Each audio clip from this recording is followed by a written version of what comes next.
Chennai shopping మాల్లో ఉగాది వేడుకలు. మీ పండుగ షాపింగ్ చెన్నై షాపింగ్ మాల్లో చేయండి. అందమైన వస్త్రాలతో పాటు విలువైన బహుమతులు పొందండి.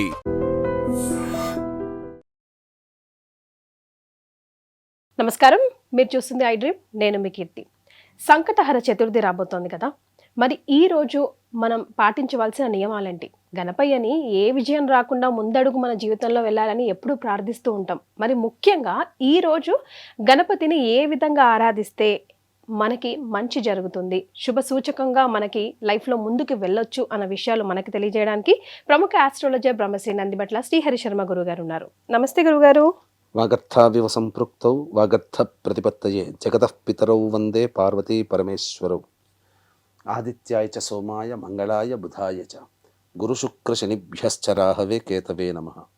శృంగేరి జగద్గురు పీఠాధిపతులకి, కంచి పీఠాధిపతులకి నమస్కారములు తెలియచేసుకుంటూ కార్యక్రమాన్ని ప్రారంభిద్దాం. గురుగారు, సంకటహర ప్రతి ఒక్కరి జీవితంలో ఏ పని చేసినా ఏ సంకటం లేకుండా, ఏ అడ్డంకు లేకుండా జీవితం ముందుకెళ్ళాలి, పనిలో సక్సెస్ అవ్వాలి అని గణపతిని మనం పూజ చేసుకుంటాం. ప్రధాన ఆరాధ్య దైవుడు కూడా ఆయన కదా. మరి ముఖ్యంగా సంకటహర చతుర్థి రోజు ఏం చేయాలి? ఎందుకు ఈ రోజుకి ప్రాధాన్యత? పేరులోనే ఉందమ్మా, సంకష్టహర చతుర్థి. సంకట లేదా సంకష్ట ఎలా అయినా అనొచ్చు కదా గురుగారు. కష్టములు. హర అంటే నశించిపోయేది, చతుర్థి అంటే ఆ తిథి రోజున. కాబట్టి మనకు ప్రదోషకాల సమయంలో చేసుకునేటువంటి పూజలు ఏవైతే ఉంటాయో అందులో ఇది ఒకటి. అనగా మనకు శని త్రయోదశి, శనివార ప్రదోష కాలంలో చేసుకునేటువంటిది ఎలాగో ఇది కూడా ఈశ్వరార్చన ఎప్పుడు కూడా ప్రదోష కాలంలో చాలా యోగ్యమైనటువంటి ఫలితాలను ఇస్తుంది. సంకష్టహర చతుర్థి అనేటువంటిది మనకు వరద చతుర్థి, సంకష్టహర చతుర్థి, వినాయక చవితి అని 3 రకాలుగా ఉంటుంది. అమావాస్య వెళ్ళిన తర్వాత వచ్చే చవితిని వరద చతుర్థి అని అంటారు. పౌర్ణమి వెళ్ళిన తర్వాత వచ్చే చతుర్థి తిథి రోజున ఉండేటువంటి దాన్ని సంకష్టహర చతుర్థి అంటారు. అయితే మనకున్నటువంటి అన్ని పండుగలలో సూర్యోదయానికి ఏ తిథి ఉంటే ఆ తిథి సంబంధించి చేసుకుంటే, కొన్ని తిథులలో మాత్రం ప్రదోషకాల సమయానికి ఉన్నప్పుడే ఆ యొక్క తిథిని చేసుకుంటారు. కాబట్టి ప్రదోష కాలానికి సంబంధించి చెవి తిథి ఉన్నప్పుడు మాత్రమే ఆ రోజుని సంకష్టహర చతుర్థిగా, పౌర్ణమి వెళ్ళిన మరుసటి చతుర్థి రోజున జరుపుకుంటారు. కాబట్టి ప్రతి నెలలో కూడా వస్తుంది. సంకష్టహర చతుర్థి వ్రతాన్ని ఎవరైతే ఆచరిస్తారో వాళ్ళ యొక్క సంకల్పం అచిరకాలంలో నెరవేరుతుందని చెప్పడంలో ఏమాత్రం సందేహం లేదు. ఈ యొక్క సంకష్టహర చతుర్థి వ్రతాన్ని ఆచరించిన పురాణ పురుషులు ఎందరో తమ యొక్క కోరికల్ని నెరవేర్చుకున్నారు.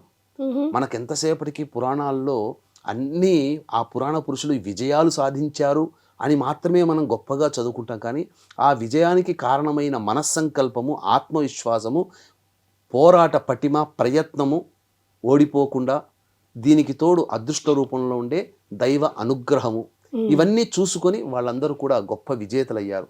ఉదాహరణకి చెప్పాలంటేనమ్మా, ధర్మరాజు శత్రువుని జయించాలనే ఉద్దేశంతో ఈ యొక్క వ్రతాన్ని, రాజసూయ యాగాన్ని చేయడానికంటే ముందు ఈ యొక్క వ్రతాన్ని ఆచరించి శత్రు సంహారం చేసి రాజసూయ యాగాన్ని చేశాడు. అలాగే రుక్మిణీదేవి తన కొడుకు అనిరుద్ధుడు బాణాసురుడి చెరలో ఉంటే వెళ్ళి రక్షించబడ్డాడు ఈ యొక్క వ్రతం చేసిన మహిమ వల్ల. ఇంకా చెప్పాలి అంటే వాలి చెరలో బంధింపబడినటువంటి రావణాసురుడు వాలి చెర నుంచి బయటికి రావాలి అని ఈ యొక్క వ్రతాన్ని ఆచరించి వాలి నుంచి తప్పించుకోగలిగాడు. మళ్ళీ మనకు అహల్యాదేవి త్రేతాయుగంలో కనబడుతుంది. శాప విమోచనం కలిగిన తర్వాత ఈ యొక్క వ్రతాన్ని ఆచరించి గౌతముని చేరింది. అంతేకాకుండా నలదమయంతులు తెలుసు పురాణ పురుషులు. దమయంతి కూడా ఈ వ్రతాన్ని ఆచరించి నలుని మళ్ళీ తిరిగి పొందగలిగింది. ఇలా ఒకటా రెండా, అన్నిటికంటే మించి సాక్షాత్తు దత్తాత్రేయుడి శిష్యుడు కార్తవీర్యార్జునుడు దత్తుడు ఉపదేశించాడు ఈ వ్రతాన్ని చేయవయ్యా అని చెప్పి.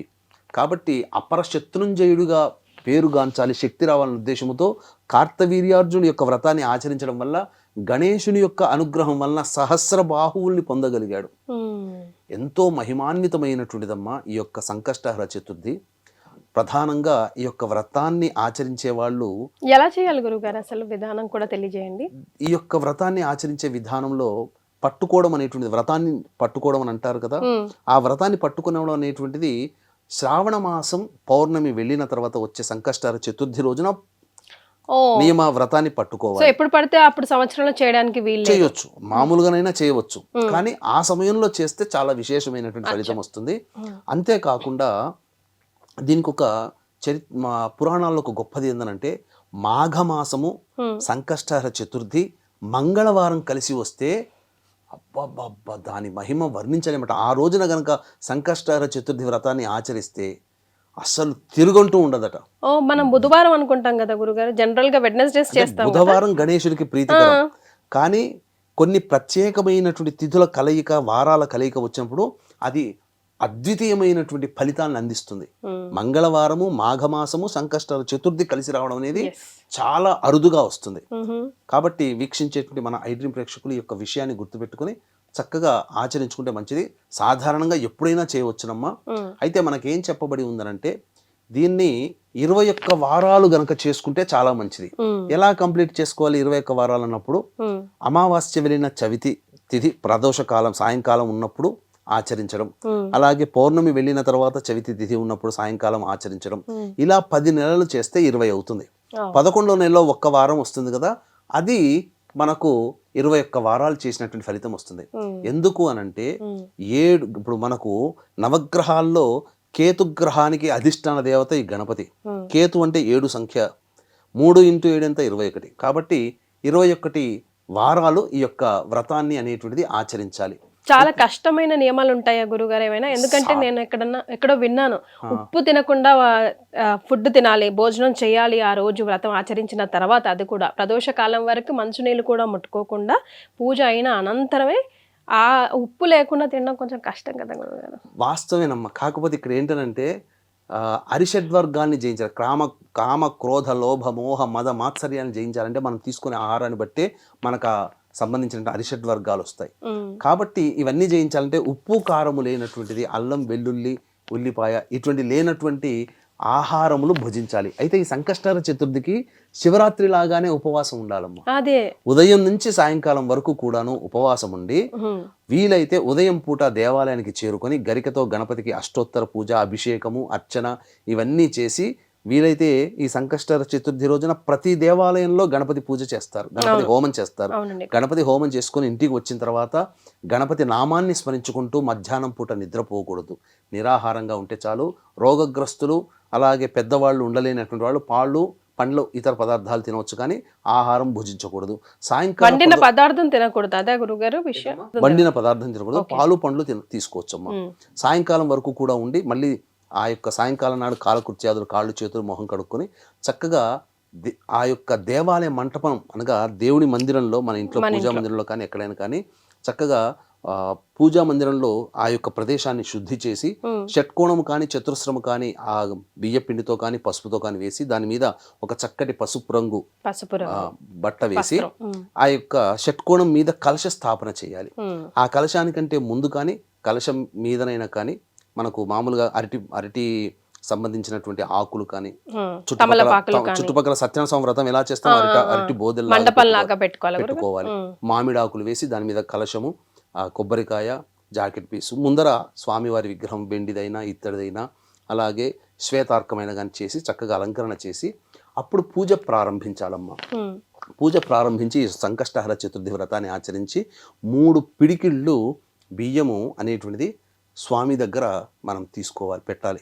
అంటే దారగా పోయాలి, పెట్టాలి. ఆ యొక్క పిడికిలో పెట్టినటువంటి దాన్నే ప్రసాదంగా చేసి ఆ స్వామికి నైవేద్యం. వచ్చే వారమా గురుగారు? అదే రోజు సాయంకాలం ఉదయం పూట దాన్ని 3 పిడికిలు గణపతి కోసమని ఉదయం పూట పక్కకు పెట్టి ఆ యొక్క పూజ అనంతరం మనం 3 పిడికిలు పెడతాం కదా, ఆ 3 పిడికిళ్ళ బియ్యాన్నితోనే బెల్లం పాయసము, వీలైతే కొబ్బరి పాలు ఉంటాయి చూడమ్మా, మామూలు పాలు కాకుండా కొబ్బరి పాలతో కనుక పాయసం చేసి నివేదన చేస్తే గణపతి చాలా సంతుష్టిపడవుతాడు.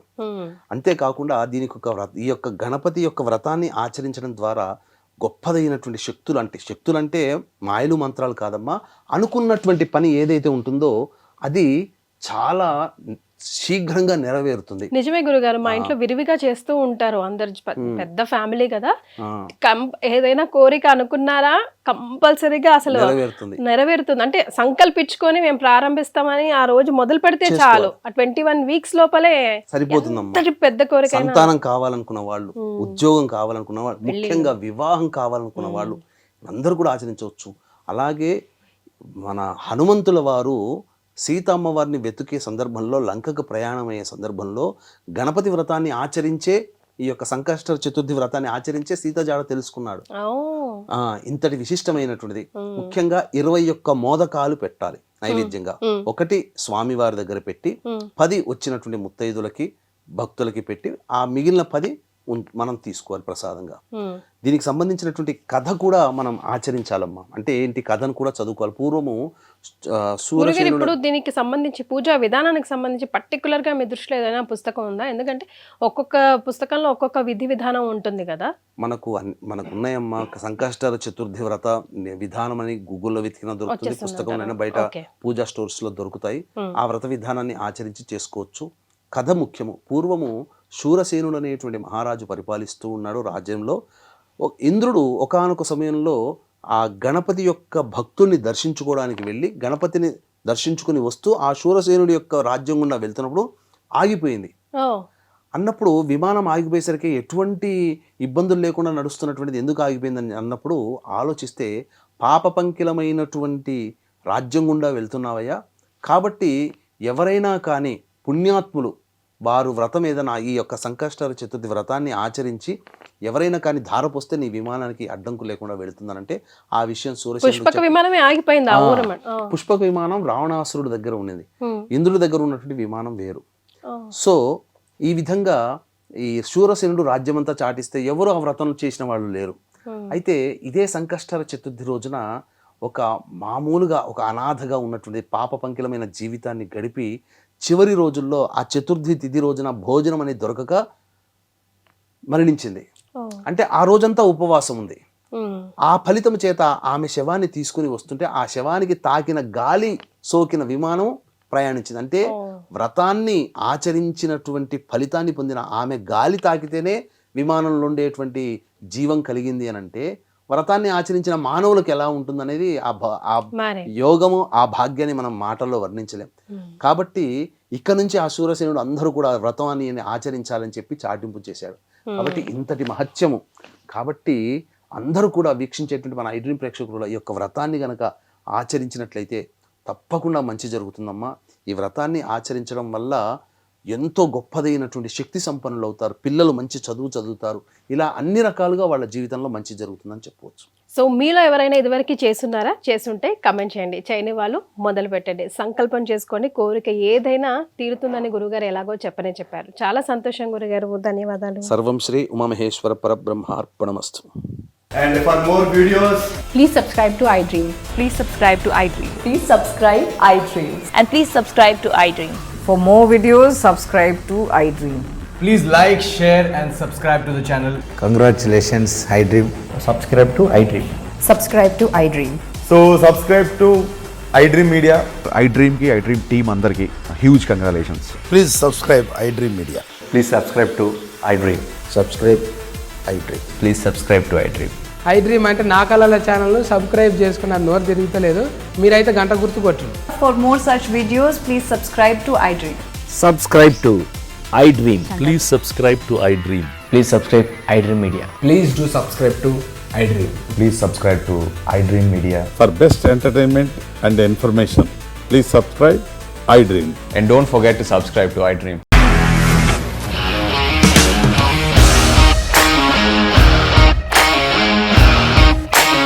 ఇండస్ట్రీలో కమిట్మెంట్ ఇష్యూస్ వస్తే నీకు కూడా వచ్చినట్టు మార్నింగ్ తీసుకెళ్ళాలంటే కొట్టి పడేస్తాడు.